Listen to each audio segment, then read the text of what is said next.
মাননীয় প্রধানমন্ত্রী এবং যে তার খাদ্য দপ্তর রয়েছে সেই খাদ্য দপ্তরের লক্ষ্য এবং যে উদ্দেশ্য সেটি ধূলিসাৎ করতে আমাদের মতো প্রত্যন্ত যে অঞ্চলগুলো আছে সেখানকার দায়িত্বরত কর্মকর্তারা এই লক্ষ্যকে নস্যাৎ করে দিচ্ছেন।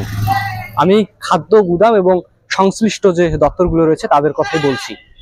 কারণ এখানে সরকারি লটারির মাধ্যমে যে কৃষক নির্বাচন করা হয়েছে সেই কৃষক তালিকায় রয়েছে ভুয়া, যারা কৃষক নন তাদেরকেও অন্তর্ভুক্ত করা হয়েছে। এবং আমরা লক্ষ্য করেছি যে লটারিতে যে কৃষকের নামগুলো প্রকাশ করা হয়েছে সেই কৃষকের সঙ্গে তাদের ফোন নম্বরের কোনো মিল নেই।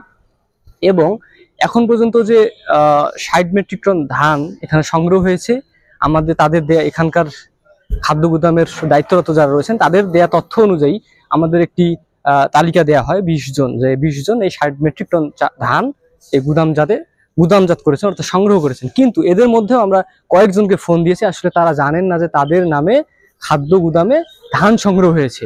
আসলে এই যে একটা অনিয়ম, মাননীয় প্রধানমন্ত্রী আসলে এই অনিয়মের করতে বলেন নাই এখানকার লোকজনকে, এনাদের কারণে সরকারের যে লক্ষ্য সেটি কিন্তু নষ্ট হচ্ছে।